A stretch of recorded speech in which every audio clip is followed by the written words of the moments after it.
Hi, in this video we are going to cover adding kind of the finishing touches to your collage. We will talk about adding a background and some of the other kind of final elements that you need to add to get this guy finished. So as you can see here, here is my collage. I have at least 15 objects in there. I noticed as I was trying to add my objects, there were some that just didn't fit. So here in the background, you can see that fly fishing image. It didn't really fit into my collage super well. What I could have done is I could have shrunk it down. I'm just going to hit Control T for free transform and size it down. So I could do something like that and kind of just place it in there. I did that with this one right here. I shrunk it down. It was originally a rectangle. I added a frame to it and I distorted it a little bit. So you could do something like that if you wanted to. So I'm going to go to Edit, Transform, and Perspective. I can do Perspective or a different, one of the different transform tools in there, and they're kind of fun to play with. So I could do that if I wanted to. If it just doesn't fit, you can find a different image. So I'm just going to leave that one off. So I will come over here to my layers panel, and I'm actually going to just click and drag that down to that trash can. Okay, so here I have all of my 15 plus images. I think I have 15, but I could be counting wrong. What I would recommend to you is that you just double check to make sure that you have 15. I placed mine in this arrangement. I kind of rearranged everything, moved it around a little bit. I transformed them differently to get them the way that I wanted to have them. My sort of object coming out of my head is a crown from Game of Thrones, if you recognize that. And so all of my images are kind of spilling out of that. If you wanted to figure out a different way to have those images kind of spilling out of your head, that would be a great idea. So go ahead and play with that idea. Play with the way that those images interact with the image of yourself. There are all sorts of different ideas out there that you could go with, so go ahead and experiment a little bit. What I don't really want is all of your images just sort of placed around you in no real pattern or with no real clear intentions. So make sure that they are overlapping so that they interact with one another and they all look like they're sort of a complete set rather than just all random images placed in there together. Okay, so one thing that will help us do that too is adding a background. So for my background, what I'm going to do is I like swimming. So I'm going to just Google swimming pool images. Well, I guess I wouldn't need images, but because we're going to search for images here. So swimming pool, what I'm looking for is mainly sort of the texture. So something like this would be a good one to use. So I'm going to right click on that and go to Save Image As.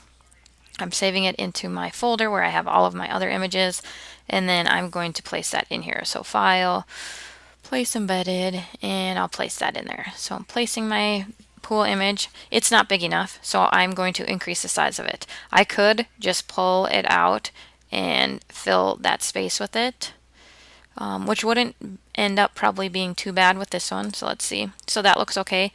Just keep in mind, I'm going to undo that. So Control Z. I will, oops, I need to place it again now. I should have not gone all the way back, but there it is. Now if I want to constrain the proportions and not distort it, I'm pressing and holding the Shift key while clicking and dragging from a corner. Okay, so I like that right there. I pressed Enter on my keyboard. Okay, I like that. I need to tone it down, I think, a little bit. So what I'm going to do is I'm going to add a new layer. I'm going to fill that with a solid blue color, I don't know, somewhere around there. Dump some paint in there. So notice I made a new layer. I just changed the color to that kind of dark blue. And notice now that my swimming pool completely disappears and I lose a lot of detail in some of my objects here. So what I could do is I could reduce the opacity of that layer, and so now I'm seeing a little bit of that swimming pool plus a little bit of that blue fill color. So that would be a good idea. You can play with that, or you can come in here to your blending modes. So these right here and that drop down right there, it was set up as normal. So just click on normal or that little arrow next to normal, and you can play with these blending modes, and these change the way the two layers interact. So this layer and the layer below it, it's changing the way those two interact. So you can come in and see if there's any that you like. I kind of like that one. It is kind of a little bit distracting, I would say. So I could tone that down still. I could just reduce the opacity maybe of both of those. And now I'm starting to see some of that pink, that background layer that I have in there, which is kind of cool. I kind of like that. But maybe it's a little bit too much. So something like that maybe. My other option would be I could go back to Google and I could do a simple texture search. So I'm looking for cool textures. So let's see. So any of these would honestly work. So let's say I'll do this one right here. So it's essentially just kind of a background pattern. I'm going to right click, go to save images, save that in that file. There we go. And I'm going to come back to my collage and I'm going to place that in there. Honestly, it doesn't really matter if you do place linked or place embedded because of the way you're going to hand in this file. We'll talk about that more later. Okay, so there that is. I could maybe reduce the opacity or again, maybe play with my blending modes. So I kind of like that, sort of the interaction between or among all of these 3 layers. So actually 4 layers. I'm seeing some of this plain blue fill layer, some of that texture I just added, some of my water texture, and a little bit of that background that I had set to pink. So I think that might be about it for my background. The one final touch that you need to do is I'm going to create a new layer, new blank layer, and in that layer I need to add sort of some hand-drawn elements. So what are hand-drawn elements? Well, you tell me. So if I wanted to, with my paintbrush, I'm going to reduce the hardness down and I might change it to a different brush.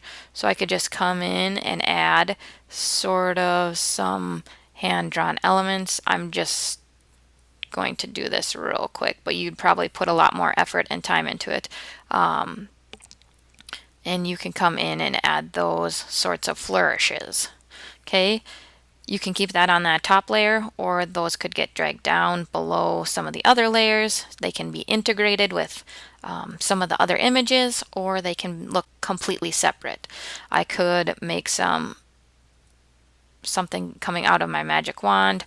I could draw a mole on my face. I could increase the size of my muscles. Okay, so some sort of hand-drawn elements are what you need to add. And again, you don't need to have ones that look just like mine. They don't need to be just sort of white random brush strokes.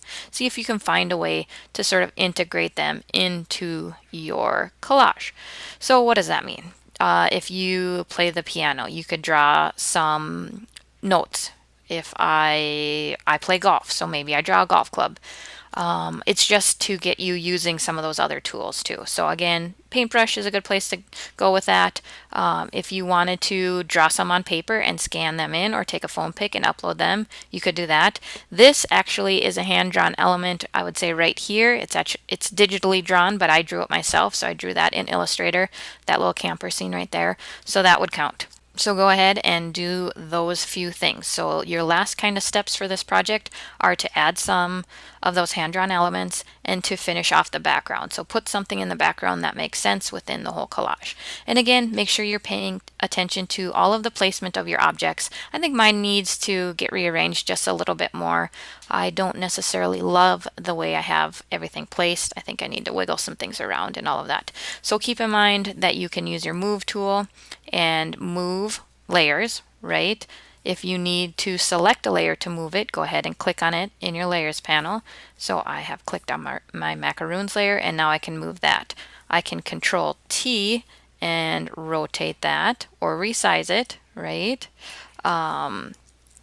If I want to change the ordering of layers, one easy way is to click and drag it around in my layers panel. So I can click and drag it down if I wanted my macaroon layer to be over there, or I could drag it up if I want it to be towards the top. That is one way, not the only way. Okay, so keep those things in mind. If you have any specific questions, make sure you let me know. Otherwise, we are getting close to being done with this project. Good luck. Have fun.